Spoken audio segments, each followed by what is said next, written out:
Farm Business Uganda ekitongole ky'abalimi n'abalunzi bano bawa abalimi n'abalunzi amagezi agabayamba okwekulankulanya n'okwenyumiriza mu bye bakola. Gwe omulunzi w'enkoko omuli eza broilers, crailers, saso, layers ne loko jangu ofuna amagezi ku ngeri ey'ozirabiriramu olyoke ofune amagoba. Ate bwe kituuka ku byennyanja basima ebidiba n'okusomesa ku nnunda ennungi ey'ebyennyanja omuli empuuta, emali, engege. Ate tebakoma okwo bakuyigiriza n'okutabula emmere y'ebyennyanja okusinziira ku stage ze biba biriko. Omulunzi w'ente, embuzi, endiga, obumyu nawe batuukirira ofuna amagezi. Aba Farm Business Uganda bakowola naawe alunda embizzi okubeetanira anti bakufunira breed z'embizzi ennungi ezikula amangu omuli Landrace, Large White, Hampshire kuteeka ne Cambrough. Gwe omulimi n'omulunzi lekera kwemulugunya beekwate tojja kwejjusa. Bakufunira ensigo kw'oteeka n'okusomesa ku ndima y'omulembe ekwatagana n'ebibala omuli emicungwa, emiyembe, amapaapaali, obutunda n'ebirala bingi. Gwe omulimi wa vanilla naawe teweegayaalirira anti aba Farm Business Uganda webali okuyamba. Gwe omulimi w'ebitooke naawe jangu obeebuuzeeko ku butya bw'osimba ebitooke ne bitakuwa kiwuka ate ne bibala bulungi. Funa amagezi ku kika ky'emiti egikula amangu egigumira embeera y'obudde omuli emisizi, peyini, kalitunsi, emivule n'ebika by'emiti ebirala bingi. Aba Farm Business Uganda bakuyambako okufuna ebigimusa ebirungi eby'omulembe okuli eby'omu ttaka n'okufuuyira n'amadagala ag'enjawulo agayamba ebirime byo okukula obulungi nga tebirumbibwa biwuka. Ebirime omuli muwogo, soya, kasooli, lumonde, kabeji, ensujju, watermelon, ennyaanya, obutiko, ebijanjaalo n'ebirime ebirala bingi. Ebintu bino byonna bakuwa amagezi ku byo okossaako n'okubikufunira. Okumanya ebisinga osobola okubirako aba Farm Business Uganda ku 0753 19 95 12 oba 0761 48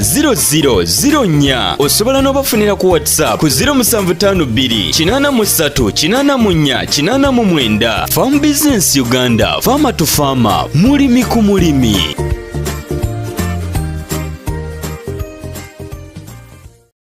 Kati mukwano gwagira n'akuvugana okirabye? Yes. Kati so bwekito bwe kiri. Okay. Eno embizi ogiraba nga bw'oba ogibaliridde kiro si bino si bya kamera. Naawe olibona oba osobola okujja n'ogiraba gwe kennyini ate ne kamera etoniyamu. Yes, naye ndowooza oliraba nga mbizi nnene bulungi. Enywerawa kati enywera kuno. Yes. Kuno kwenywera kitegeeza amazzi gabeeramu weegaagalira weeganywera. Okay. Egasikirawo kati olaba kano akaliko kano bwekakonako bweti amazzi gatandika ofuluma. Okay, yes. Okutonnya. Yes. Kati bweto bwenywerako. Okay. Ndowooza muli kiraba tugendeko ne mu bino ebirala. Ono nno musumba gwe muli okulaba katukwatire ku kyana ate mulabe ekyo. Buno obwana abaaguze kubanga mu buli mbizi mubeeramu obutono n'ennene. Kati buno bwe butono bwe baatulekedde buno. Ezo z'entono. Buno kati bwe butini bwe baalese kano. Yes. Katono. N'endowooza laba embizi. Emyezi ebiri. Naye katono obutono bwe batulekera kuba kati abayeeyo obutono bwabaddeko yazaala abaana 16 naye obutono bwe batulekeddeko. Kati eno yeno gye nabameka ey'ennaku ebisatu. Yes. Kati buno obwana bwa wiiki 2. Buno bwe bwana Yes. Kati ono ye maama waabo. Kati eno yakamala gye tubadde tugezaako okubalirako emyezi emituufu nga ku myezi 10 ennaku 3 yasobodde okuzaala abaana abo okuva ku day 1. Okuva ku day 1 si olunaku lwe yajja mu kiyumba. Nedda ku day 1 ngaako nti leero lwe bakazadde neka okutuuka ku nnaku 3 ng'ezadde abaana. Okay. ndozo oli kubanga ogiraba terina buzibu bwonna embizi ezimujja ne mukola ku baana baazo ne zibabuukira naye olw'okubanga oli mukwano gwo yes tesobola kubuukira kubanga tuvudde buto nga tuli ba mukwano yes tugende ku kiri ekiddako yaffe ey'emyezi gye tutunuulira nti ya myezi 3.5 egenda kuweza 4 eno 3.5 egenda kuweza 4 yes kati zino zoolaba zez'emyezi 2.5 ezo ez'ebiri ekitundu kubanga zino zimazeemu ennaku 15 twazitodde ku ze baatutte yes neeraba embizi ndowooza muli kubanga mwetegereza abalunzi so kati embizi eno webeera nga ya myezi 3.5 egenda kuweza 4 nga yenkana bweti yes kitegeeza weneegenda okuweereza emyezi 6 ejja kubanga emaze tuwa ekifaananyi kyaffe ekirungi kyetwagala kyetwabaze oziraba kiri kyenakugaa nti bazikulosinga mu mbizi 3 mpanvu muno mpanvu waggulu ate evudde buto ogiraba ng'erina ennyama yaayo ne ku myezi 3 osobola ogitunda era n'ogifunamu essente bwe kityo bwe kiri oziraba zo za katwe katini naye egejjani eno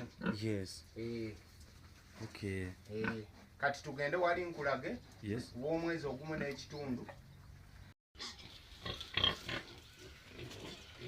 kati eno no abaana abamu abatutte ye yazaala abaana 18 kati buno obwana bw'omwezi ogumu n'ekitundu kwa mwezi gumu n'ekitundu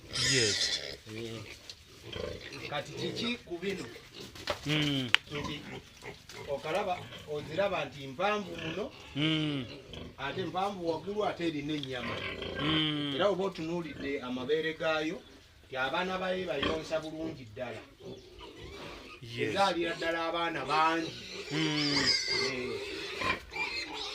ate obalanga abaana bayo bonna balabika bulungi kati nga buli bw'olabye obutono bw'enkulaze kati bulinga kano kano omuntu aba agula abuluusi abamu tebabutwala naye bwakaleka ffe tumala ne tukalabirira ate nekagejja nekaviiramu ddala embizi nga nene bulungi kati embizi ezaala paka abaana 18 okusinziira ku mabeere gaayo gerina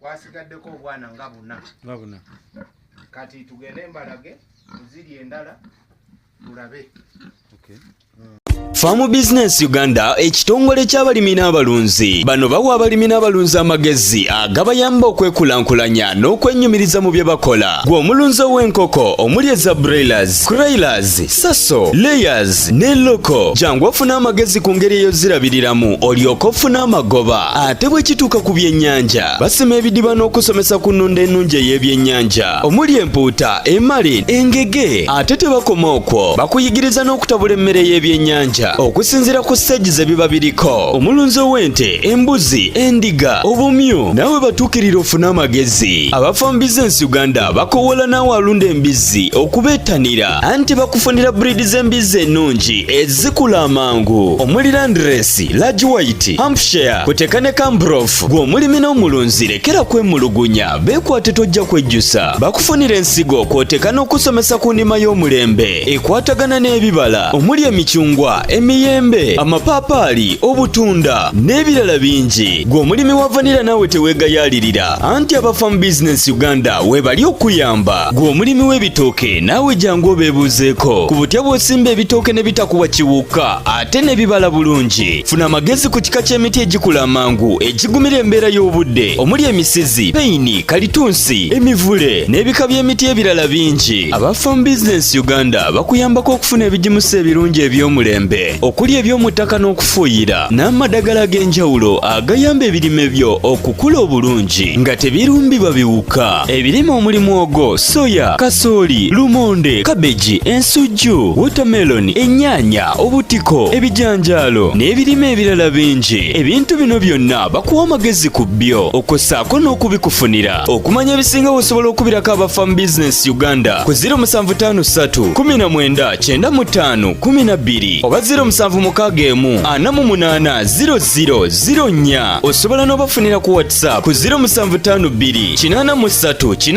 84 89. Farm Business Uganda, Farmer to Farmer, mulimi ku mulimi.